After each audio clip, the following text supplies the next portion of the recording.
Interpretación intuitiva e intelectiva. CIPAG. Alumno, Víctor Ramos. Módulo 6. La interpretación y sus modalidades. Docente, Dr. Enrique Galán Santamaría. Fecha, 15 de septiembre 2021. Las funciones psíquicas básicas.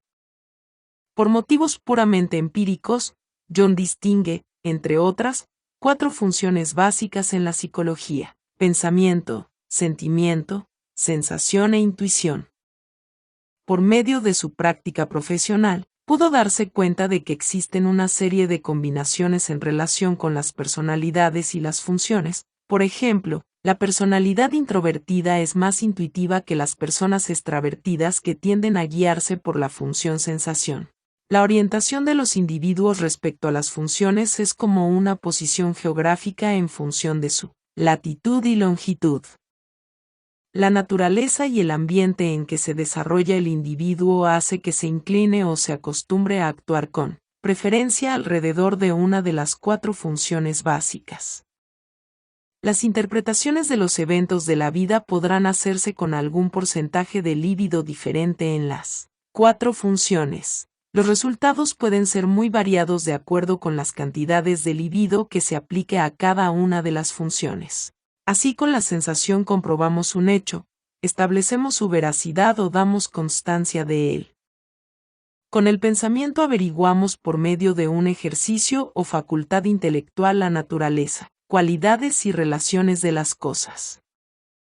El sentimiento nos dice el grado de utilidad o aptitud de las cosas para satisfacer las necesidades o proporcionar bienestar o deleite. Con la intuición vemos de dónde vienen y a dónde van las posibilidades albergadas en lo actualmente existente. Entre otros elementos, en la interpretación óptima interviene un mundo externo y un mundo interno. El mundo externo se explora con el intelecto por medio de los sentidos. Recordaba Jung, nada está en el intelecto que no estuviera antes en los sentidos 2. Así, los objetos externos fluyen hacia el yo conciencia como percepciones sensoriales. Las percepciones originadas desde los sentidos, como el oír, el ver, el oler, el tacto, el movimiento y la acción, nos dice que algo es, pero no nos dice qué es. Lo que es, nos lo dice un proceso de apercepción, que es más de tipo psíquico que fisiológico, mientras que el proceso de percepción del mundo externo por medio de los sentidos, igualmente complejo, es más de tipo fisiológico que psíquico. El intelecto. De la percepción, surge el proceso denominado pensamiento o intelecto. Por ejemplo, si andamos por el bosque y oímos el sonido que hace mucho no escuchábamos, suponemos que es un pájaro cantando. Al principio nos agrada el sonido, es peculiar y parece una flauta. Luego, vemos el pájaro cantando y nos damos cuenta de que es un jilguero. Este reconocimiento deriva de la función pensar. De esta manera, el pensamiento nos dice que es, de acuerdo con los conceptos archivados en la memoria. También intervino un calificativo: nos agrada el sonido, lo cual implica un sentimiento y una valoración específicos. Existen muchos pájaros, pero cuando el sentido de ver actúa, la función pensar busca entre los archivos de la memoria e inicia un proceso de comparación y diferenciación entre las muchas imágenes de pájaros. Es decir, pudo haber sido un canario, un guiguirro, un jilguero o un pájaro que desconocíamos. Sin embargo, gracias al proceso de comparación y diferenciación de imágenes, surge entre los archivos de la memoria la interpretación: es un jilguero.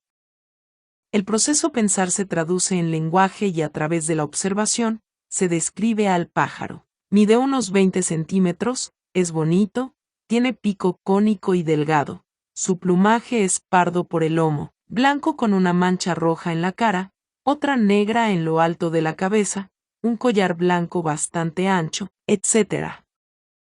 La descripción del objeto es un proceso de valoración y aporta fenómenos concomitantes emocionales que Jung denomina tono sentimental. El objeto puede ser agradable, deseable, vil, despreciable, agraciado, asqueroso, etc. Este sería el proceso función-sentir. El aproximarse a una interpretación óptima puede darse por un don natural de la persona, o por medio de un desarrollo del aparato psíquico producto de un entrenamiento del individuo durante años, o por medio de ambas. Desde niños, y durante toda nuestra vida, la sociedad por medio de los sistemas educativos y de información, mantienen una constante influencia para el uso del intelecto y del raciocinio, pues consideran esta función psíquica como la más importante. Esta preponderancia de la función pensamiento puede llevarse al máximo extremo con el nombre de ciencia o filosofía, la cual se encuentra en todas las actividades del quehacer humano, con diferentes terminaciones como filosofía del derecho, filosofía de la educación, filosofía política, filosofía moderna, filosofía medieval, etc. Desde el punto de vista de la función pensamiento, la filosofía se refiere a una doctrina que usa un conjunto de razonamientos lógicos y metódicos sobre conceptos abstractos, como la existencia, la verdad y la ética basados en la ciencia, las características y las causas y efectos de las cosas naturales como el ser humano y el universo. La palabra filosofía viene de la palabra griega y del latín filosofia acuñada por Pitágoras en la antigua Grecia, que significa amor por la sabiduría o amigo de la sabiduría. El énfasis sobre la función pensamiento se implanta sobre todo en el siglo VI a.C. en Grecia, antes del período socrático, con Tales de Mileto, posteriormente con Sócrates, Platón y Aristóteles. Los griegos buscaban una forma de entender el mundo, alejados de la mitología y la religión y más en contacto con el pensamiento racional. 4. Lo mismo sucedió con el florecimiento de la filosofía en Roma con exponentes como Lucrecio, siglo I a.C., Séneca, 4 AC, 65 después de Cristo, Cicerón, 106 a 43 AC, Marco Aurelio, 161 al 180 EC, y otros quienes daban más importancia a las cuestiones prácticas del mundo externo como la política y la ética, abandonando también la mitología. Dominancia de la función intelectual. La abstracción es una de las características de las funciones psicológicas. Consiste en una operación mental de diferenciación que libera el contenido primordial de los elementos que se consideran irrelevantes. En la función sentir se puede abstraer elementos emotivos. En la función sensación también existe la abstracción de elementos propios de su naturaleza. Pero en la función pensamiento la abstracción hace uso a priori de propiedades racionales y lógicas de lo que no forma parte del objeto en cuestión. En la función intuición la abstracción sucede posteriormente a la cuestión revelada. Para Jung, en este funcionalismo psíquico está estrechamente relacionado con la libido, no dice lo siguiente. Yo visualizo el proceso de abstracción como un retiro de la libido del objeto, como un flujo de valor desde el objeto hacia un contenido abstracto, subjetivo. Para mí, por lo tanto, la abstracción viene a ser una devaluación energética del objeto. En otras palabras, la abstracción es un movimiento introvertido de la libido. La energía o libido está concebida como un interés o valor que se le da al objeto de forma consciente o inconsciente, voluntaria o involuntariamente. La persona, generalmente suele estar ubicada dentro de una única función psicológica primaria, poniendo énfasis en el pensamiento. Las otras funciones que no están completamente bajo el control de la conciencia tienen un carácter casual o aleatorio. Si esta unilateralidad además está acompañada de una preferencia y entrenamiento constante, dando preponderancia al intelecto, es causa de una represión de las demás funciones obstaculizando la individuación y además la llena de más líbido que extrae de las demás funciones. La consecuencia según Jung es la siguiente. Ellas, las funciones psicológicas, pueden tolerar esta privación incluso por periodos bastante largos, pero al final van a reaccionar. Al agotarse su libido, se hunden gradualmente bajo el umbral de la conciencia, pierden su conexión asociativa con ella y por último caen en el inconsciente. Esto constituye un desarrollo regresivo, una reversión al nivel infantil y finalmente al nivel arcaico, lo que origina una disociación de la personalidad. Consecuentemente, uno de los problemas del uso excesivo de la función intelectual es que puede producir un desequilibrio del modelo tipológico produciendo la neurosis. La psicología y, en específico, la psicoterapia sigue, en mayor medida, la tendencia de usar primordialmente la función pensamiento al hacer descripciones de manuales de enfermedades, como el Manual de Diagnóstico y Estadístico de los Trastornos Mentales DSM-5. Una abstracción escrita de más de 1000 páginas y otros muchos manuales de psicología de menor volumen.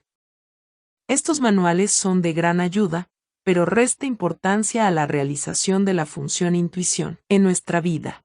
Quizás, se puede tratar, hasta donde sea posible, de no depender de los manuales para la interpretación de las enfermedades mentales, sino de crear el ambiente necesario para que la intuición esté presente en todas acciones de la vida.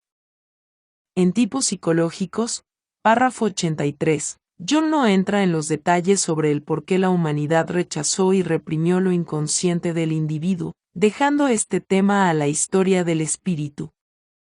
Se contenta con constatar el hecho de que fue reprimido con el fin de extraer libido, energía psíquica, para afianzar y desarrollar una actitud consciente y dar una nueva visión del mundo. Que la ciencia haya prescindido del inconsciente, así como de la fantasía, nos dice Jung, no es difícil de entender, por eso precisamente ha llegado a ser ciencias. De la misma manera, la psicología, cuando se concibe como una ciencia, tiene que obrar de la misma forma que todas las disciplinas que se consideran tal, buscando formular y expresar en último término su materia en abstracciones, por lo que también la psicología podría verter, y vierte de hecho, en abstracciones intelectuales los procesos del sentimiento, la sensación y la fantasía. Desde luego que lo intelectual abstracto es válido, como se dijo anteriormente, pero no para todos los puntos de vista psicológicos posibles, como la fantasía creadora, la imaginación intencional o la misma intuición, que son considerados como otros puntos. Al respecto nos dice Jung. En una psicología científica esos otros puntos de vista pueden únicamente mencionarse, pero no hacer aparición en ella como principios autónomos de una ciencia. La ciencia es en toda circunstancia un asunto del intelecto, y a éste están sujetas como objetos las demás funciones psicológicas. En el ámbito científico, el intelecto es soberano. Pero cuando la ciencia penetra en el terreno de su aplicación práctica, las cosas cambian. El intelecto, hasta entonces rey, se torna aquí simple auxiliar, un instrumento que sin duda ha sido refinado por la ciencia, pero que ahora es solamente una simple herramienta y que lejos de seguir constituyendo un fin en sí mismo, ya no es más que una simple condición. El intelecto, y la ciencia con él, son aquí puestos al servicio de la intención y la fuerza creadoras. Otras observaciones de Jung no menos importantes, interpretadas del mismo párrafo citado, se pueden resumir así. La actividad psicológica de naturaleza creadora, como la intención, la fuerza y la fantasía son del ámbito de la psicología y no ciencia. La fantasía engendradora y creadora se sirve de la ciencia como un auxiliar, aunque esta fantasía creadora sea estimulada por múltiples realidades externas. Al existir tantos ámbitos de especialización en la ciencia, el sujeto dentro de una de esas esferas se aísla y se va distanciando, perdiendo vínculos con el mundo y la vida, dando como consecuencia un empobrecimiento y aislamiento en la psique en la persona elevada, que frena el proceso de individuación. Al tomarse la ciencia y su intelecto como un fin en sí mismo, puede producir desequilibrios y trastornos psicológicos, perdiéndose la capacidad de usarla como un simple instrumento. En cuanto enfocamos la vida real con el intelecto y su ciencia, enseguida nos damos cuenta de que nos hemos impuesto una restricción que nos cierra a otros ámbitos de la vida no menos reales y diferentes.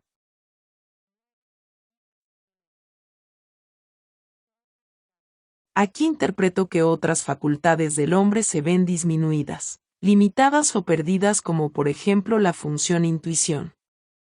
El intelecto por sí solo no ofrece ninguna universalidad psicológica.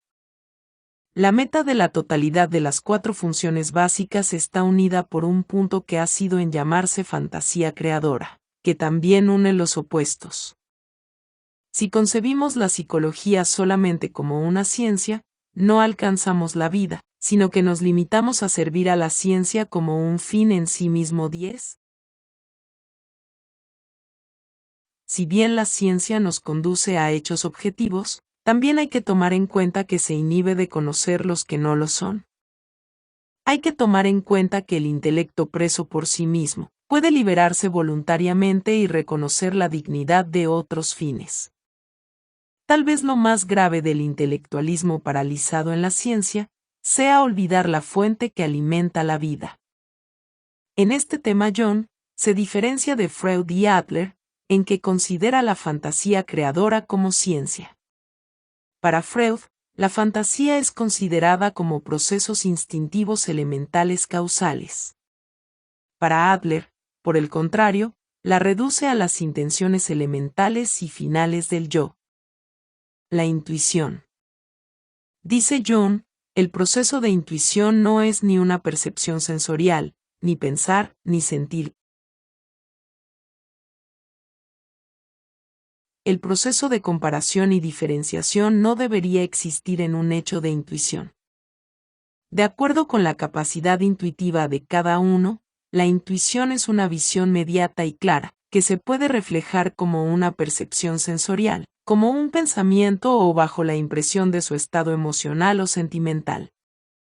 Sin ser una definición, John dice que la intuición es una de las funciones básicas del alma, concretamente la percepción de las posibilidades existentes en una situación.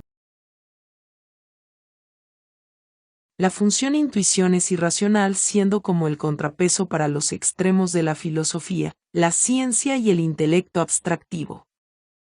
Esta función, al igual que la función pensamiento, puede ser entrenada para estar presente inclusive en el proceso de razonamiento, para percibir una idea o un hecho, sin la necesidad de un conocimiento previo o la comprobación de su veracidad. La intuición permite percibir información instantánea sin hacer juicio de afirmación o negación, sin asociaciones o procesos intelectuales que pueden surgir antes o después del hecho intuitivo. El Dr. Javier Castillo Colomer menciona la importancia de la conciencia intuitiva en la clínica.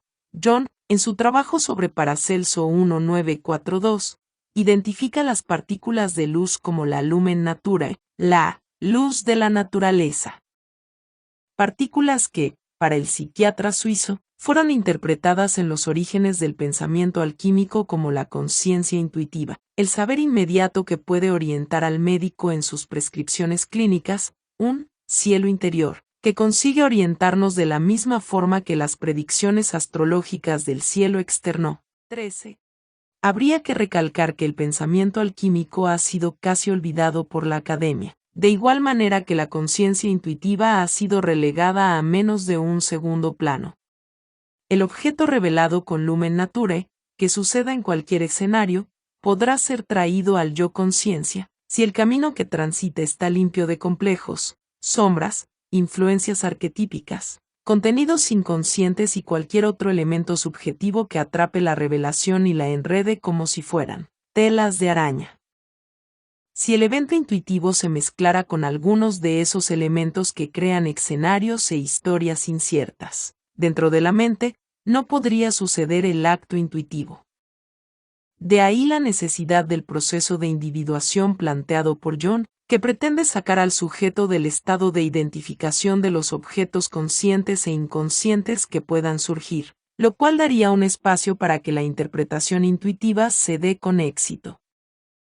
El depender preponderantemente de la función pensamiento, usando la jerga de la filosofía y de la ciencia como, por ejemplo, amplificaciones, asociaciones, analogías, antologías, deducciones, demostraciones formales, disyunciones, falacias, inferencias, hipótesis, etc., podría no ser tan eficiente y segura como la intuición.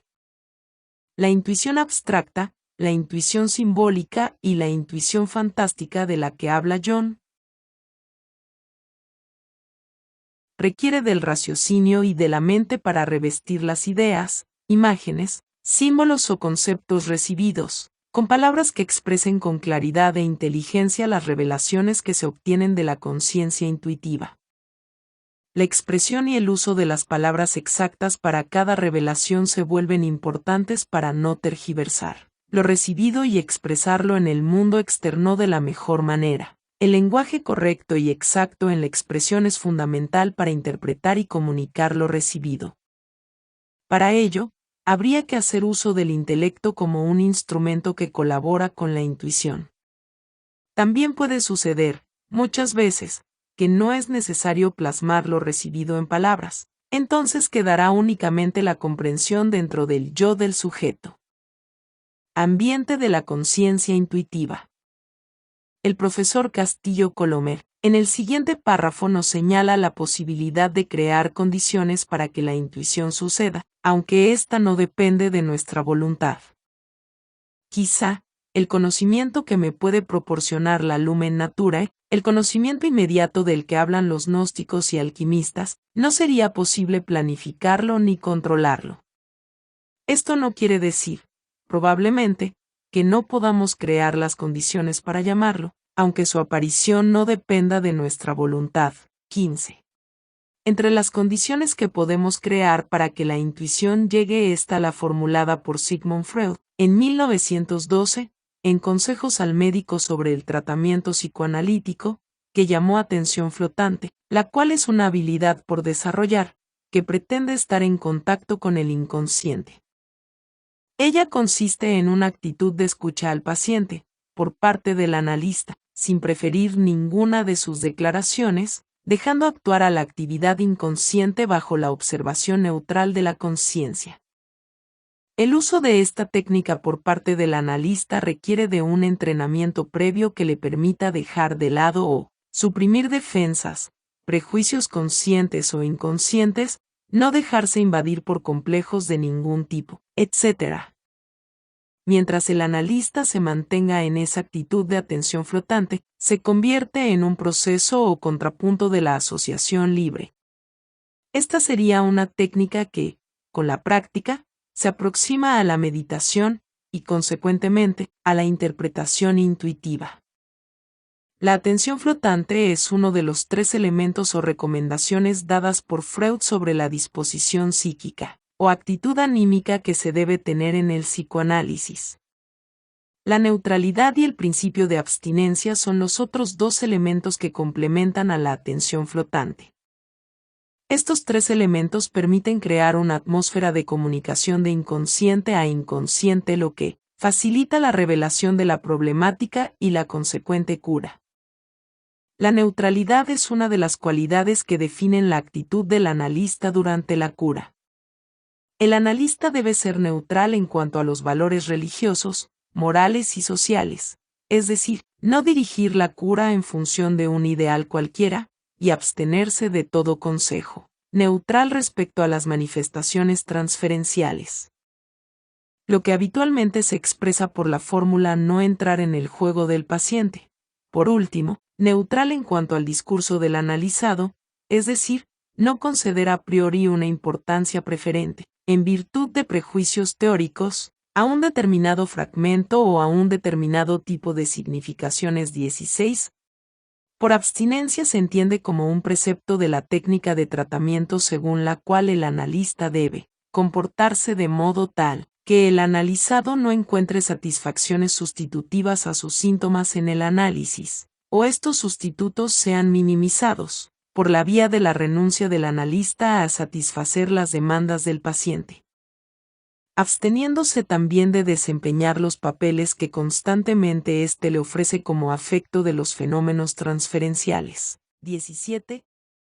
Además de las habilidades descritas anteriormente, podría conducir al desarrollo de la intuición en grados elevados. Otras prácticas que se pueden realizar en todo momento en el diario vivir, tales como la disolución de la persona, máscara, que, según John, es un presupuesto indispensable de la individuación.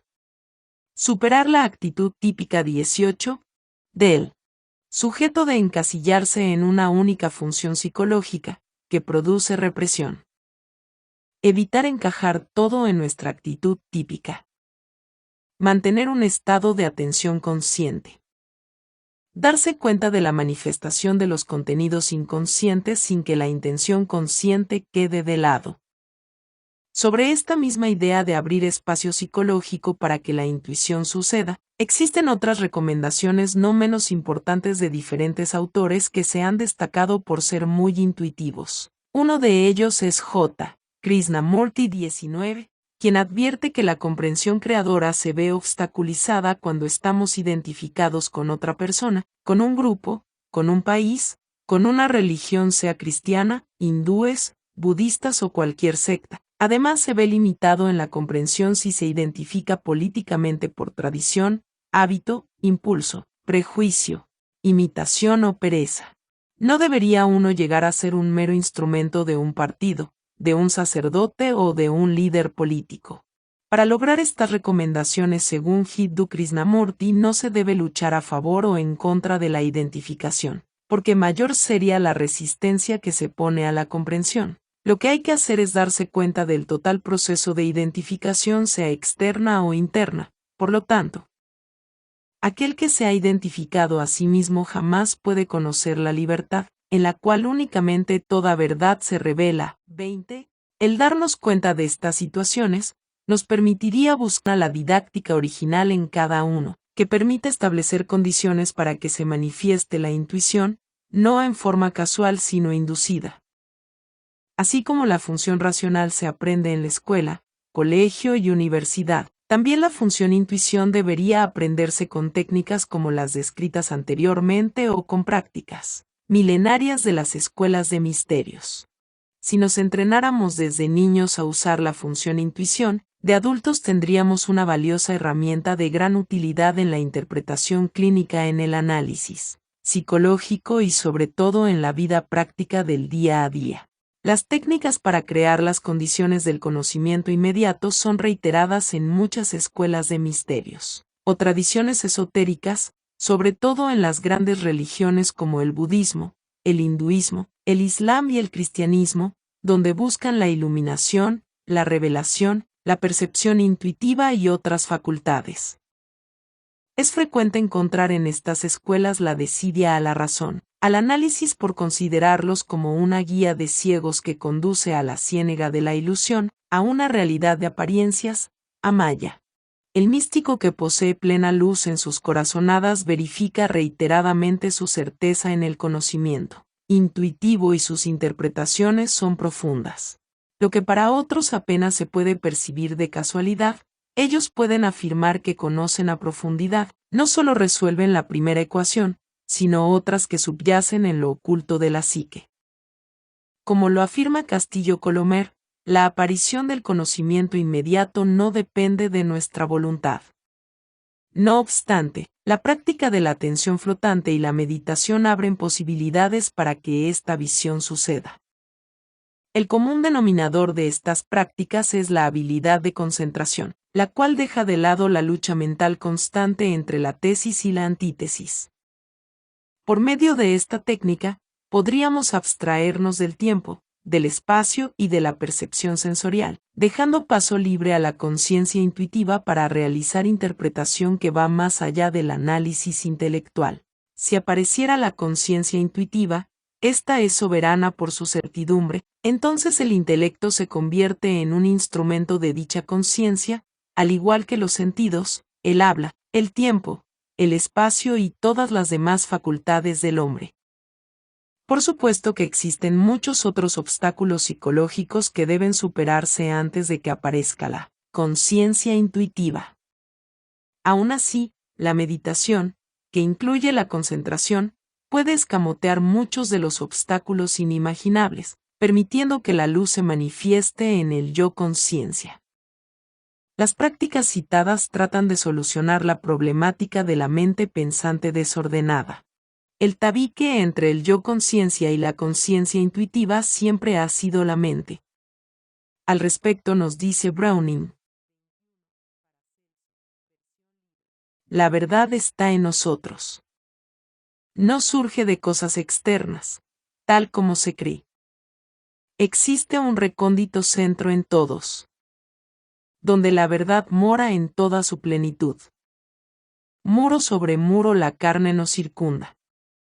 Y saber consiste más bien en abrir un camino, por donde pueda evadirse el aprisionado esplendor, en vez de entrar para obtener la luz, que se supone está afuera. En el Bhagavad Gita, libro sagrado de los Vedas, que data de hace más de 5000 años, también señala la problemática de la mente saltarina cuando Arjuna, la persona, le manifiesta a Krishna, el Supremo, lo siguiente. 6.33 Arjuna dijo: oh, Madhusudana, el sistema de yoga que has resumido me parece impráctico e intolerable, ya que la mente es inquieta e inestable. 6.34 Porque la mente es inquieta, turbulenta, obstinada y muy fuerte, oh, Krishna, y someterla, creo yo, es más difícil que controlar el viento. 6.35 El señor Sri Krishna dijo: oh, tú, hijo de Kunti, el de los poderosos brazos. Contenerla inquietamente es sin duda algo muy difícil de hacer, pero ello es posible mediante la práctica adecuada y el desapego. 22. La metáfora de controlar la mente y controlar una ráfaga de viento es una manera de indicarnos lo difícil de mantener la mente apaciguada. La adicción a la información y el vicio de estar haciendo abstracciones innecesarias es parte del quehacer de la mente. Los muchos pensamientos que gritan y hablan dentro de nuestra cabeza, generalmente, son superfluos y caen dentro del ámbito de la subjetividad. Estos elementos mencionados anteriormente recalcan lo difícil que es lograr una conciencia intuitiva. Por antonomasia, la práctica adecuada para resolver el conflicto de la mente pensante es la meditación y el desapego a toda atadura del mundo de los sentidos. Solo la práctica constante podrá hacer un maestro en esta técnica. Así como para estudiar cálculo diferencial se requiere entre 5 u 8 horas diarias de estudio durante muchos años. De la misma manera, la práctica de la meditación y la concentración requiere de muchas horas, todos los días, con una didáctica comprobada en alguna de las diferentes tradiciones religiosas o esotéricas. Esta falta de voluntad, de disciplina o dedicación, hace que las personas se inclinen al intelectualismo abstractivo que está dentro de la corriente de la mente pensante. La concentración. Para la práctica de la atención flotante y la meditación, resulta básico el conocimiento y la práctica de la concentración. El analista en la clínica debería estar entrenado para lograr la concentración o atención plena, para lo cual es indispensable dejar de lado sus propios pensamientos, conceptos y preconceptos, para entrar en un estado de verdadera apertura que solo la práctica de la concentración puede proporcionar.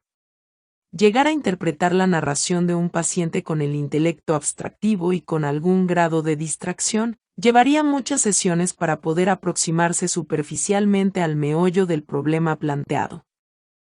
La palabra concentración y atención son lo mismo en la práctica. Consiste en enfocar la conciencia en una sola dirección y mantenerla allí durante todo el tiempo que sea necesario.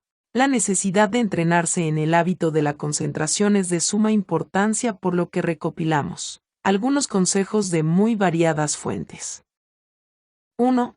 Autoobservarnos de instante en instante, estando atento a lo que pensamos, lo que hacemos y lo que decimos. 2. Hacer una acción a la vez. Si estamos lavando platos, únicamente eso hacemos. No debería hacer dos cosas a la vez. Es decir, estar consciente de lo que hacemos, sin dejarnos llevar por las historias que pueda fabricar la mente, sean estas ciertas o falsas, sean internas o externas. 3.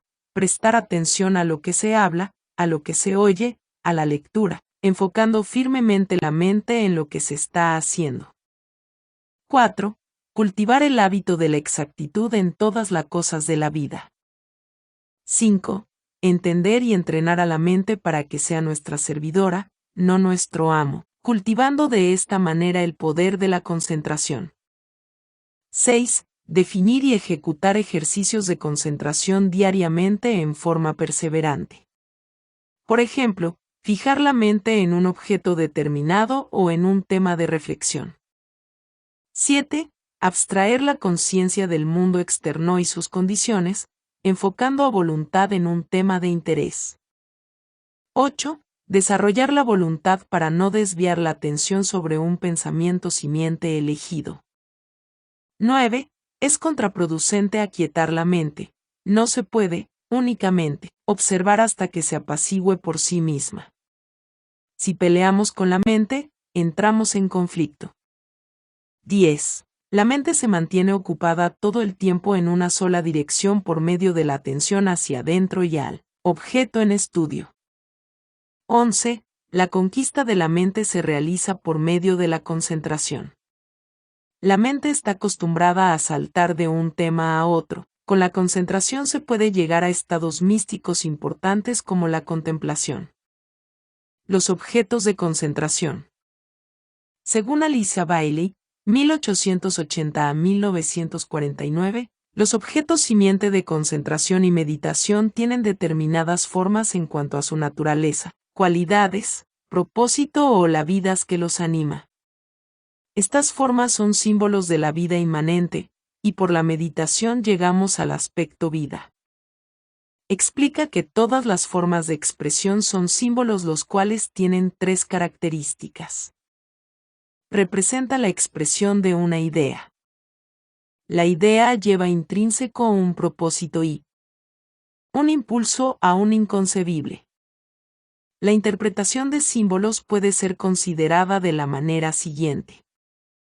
1. La interpretación exotérica. Se basa en la utilidad objetiva y en la naturaleza de la forma. Sirve a 2 propósitos.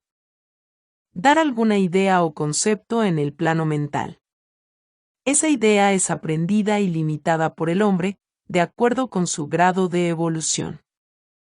La verdadera naturaleza de la idea latente es siempre más poderosa, completa y plena que la forma o símbolo por medio del cual trata de expresarse. La materia es energía y cualquier símbolo o forma en cualquier reino de la naturaleza, en su más amplio significado, solo son símbolos de vida. Lo que la vida puede ser, continúa siendo un misterio. La interpretación subjetiva.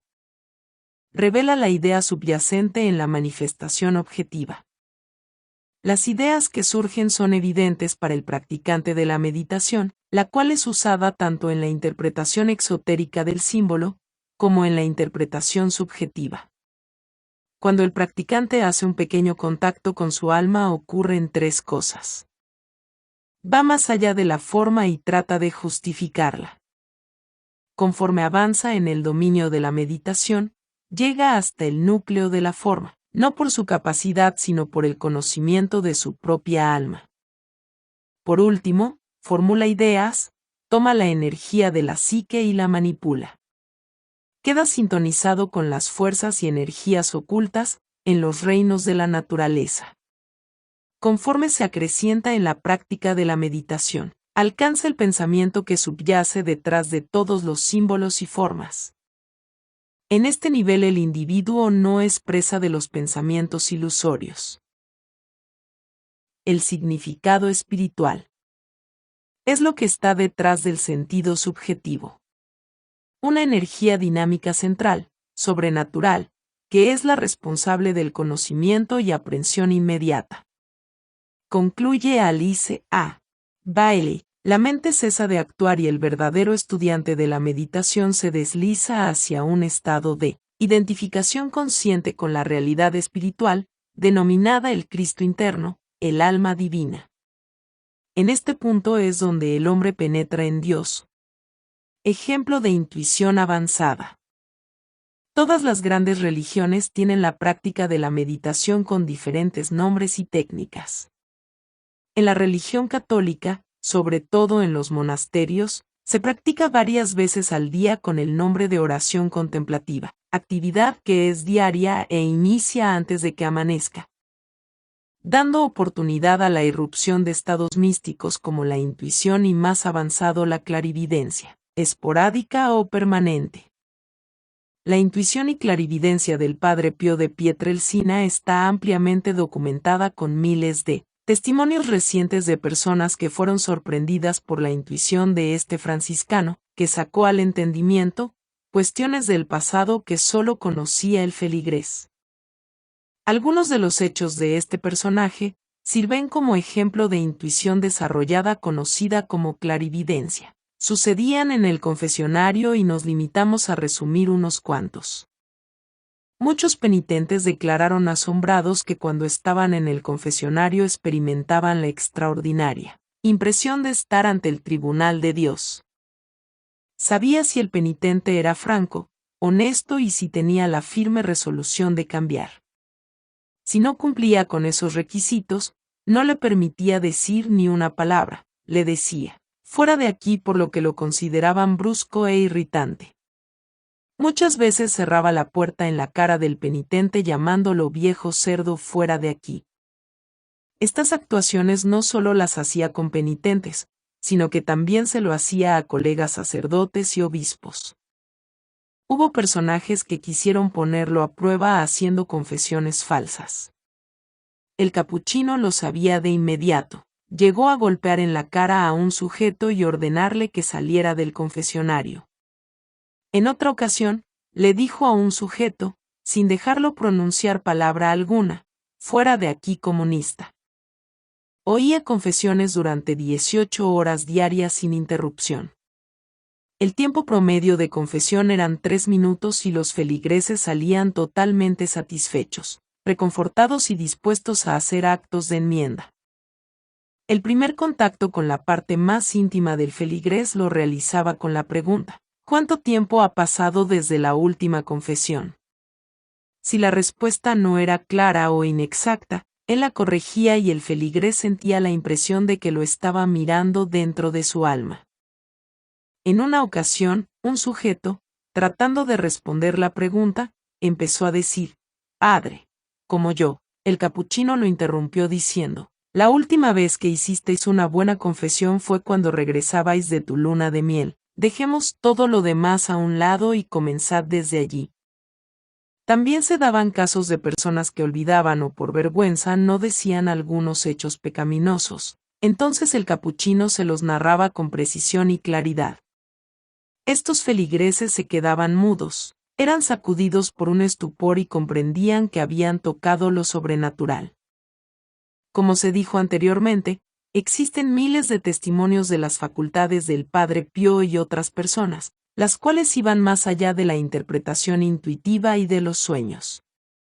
Los testimonios anteriores y el siguiente relato demuestran que el hombre puede desarrollar competencias, más o tan poderosas como la facultad del intelecto.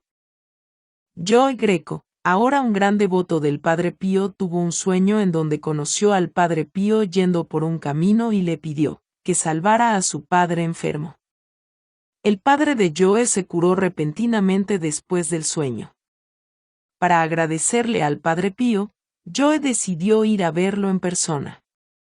Después de 4 días, Joe llegó donde el Padre Pío para la confesión.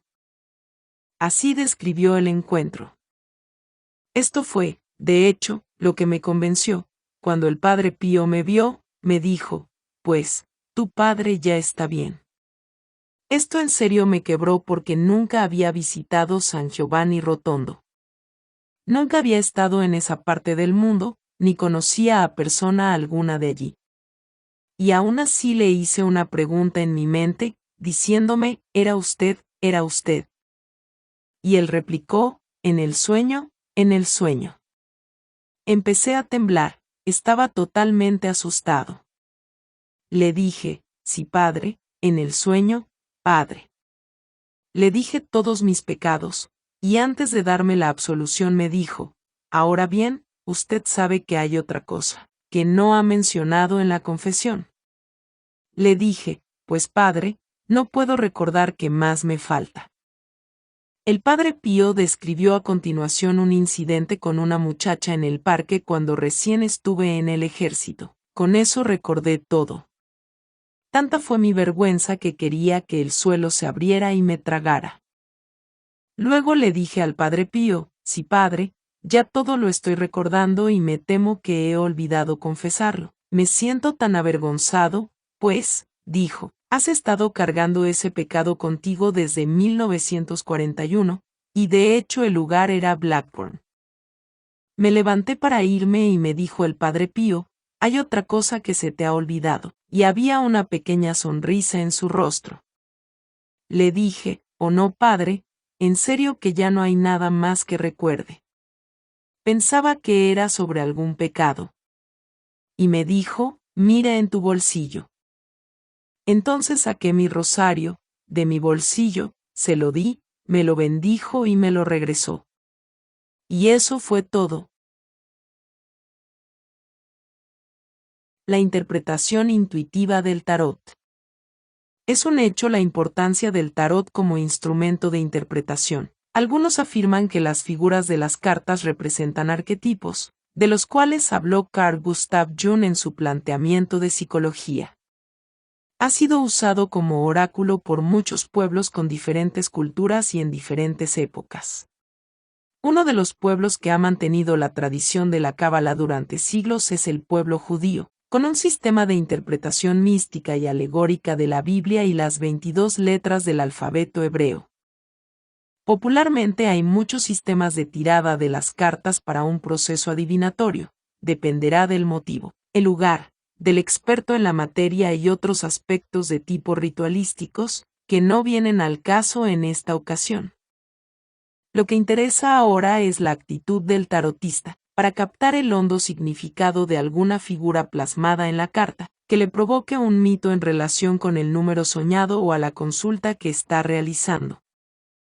Se podría tener una actitud solo intelectual donde el tarotista se sepa de memoria algunos conceptos relacionados a los números y figuras, o bien podría tomar una actitud totalmente meditativa, de concentración, tal como se ha explicado anteriormente y lograr una interpretación intuitiva. En la carta anterior del mazo egipcio, 7 el carro, en una interpretación intelectual extrema, donde la intuición sea escasa o nula, se usará como instrumento la memoria, los deseos, los complejos, los conceptos, preconceptos, bribonadas y ocurrencias que puedan surgir. En este caso no hay garantía de acertar en la correcta interpretación. Tal vez se aproxime a los deseos del consultante, quien quedará satisfecho momentáneamente. Los complejos del consultante y del tarotista juegan un papel transferencial de complacencia, donde uno busca que le digan lo que quiere y el otro busca cómo complacerlo. La revelación intuitiva es diferente. Surge como un rayo y no se sabe de dónde. Lo único que se sabe es que puede suceder si las condiciones de concentración y meditación son óptimas. La concentración o atención plena es fundamental para que suceda una legítima interpretación y sincronicidad entre las cartas y la realidad del consultante. Puede suceder que una persona sueñe con un número, una hora, una fecha o un número telefónico o cualquier número. Para descifrar esa parte numérica del sueño podrá ayudarse con las primeras 22 cartas del tarot. Las cartas del tarot pueden otorgar muchas interpretaciones. Por ejemplo, para efectos de este trabajo puede intuirse en el arcano 7 egipcio, en la parte media de la carta. Mundo interno, un sujeto realiza un viaje en la cuadriga, cuerpo físico se nota concentrado. Tensa el arco y la cuerda se divide en dos partes iguales, intuición e intelecto. Se unen los opuestos en la flecha, esta apunta directamente al blanco. El sujeto está impávido sin importar el ruido o movimiento externo. Es un individuo experto, no dispara al aire sino al blanco. La serpiente en la frente refleja sabiduría, no importa la situación de guerra que lo rodea. Es un triunfador por sus calidades. La misma interpretación podría darse en cualquier tarot. La carta anterior es del tarot español. En un caso hipotético, aplicando la atención consciente o concentración descrita páginas arriba, se puede interpretar que los caballos ubicados en la parte inferior de la carta mundo material están tirando la cuadriga, la psique y sentidos. Pueden representar las funciones intuición e intelecto que se ven como desequilibrados, teniendo por delante ramas de olivo que están siendo aplastadas, por lo que no existirá el triunfo. La carta anterior, Papier 1991, la cuadriga está tirada por figuras semi-humanas, indicando que se guía por los sentidos y las sensaciones, están llenas de sueño. Es evidente que dichas figuras están descontroladas. Pareciera que el sujeto no tiene idea de conciliar la dicotomía del intelecto y la intuición, puede decirse que no promete ningún triunfo.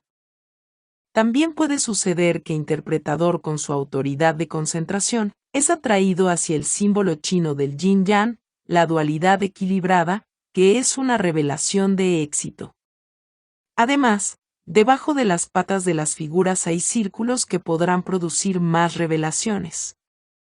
Por último, Jung señala con pocas palabras la problemática señalada en este trabajo. Evitar la caída constante del ángel que permitiría no caer en la prisión mental y regresar a la conciencia intuitiva.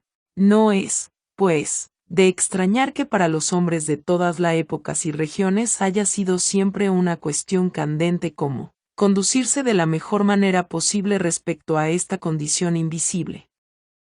Si la conciencia nunca se hubiera desprendido de lo inconsciente, un suceso que se repite eternamente y que está simbolizado por la caída del ángel y por la desobediencia de los primeros padres, no habría surgido este problema, como tampoco la cuestión de la adaptación a las condiciones del entorno.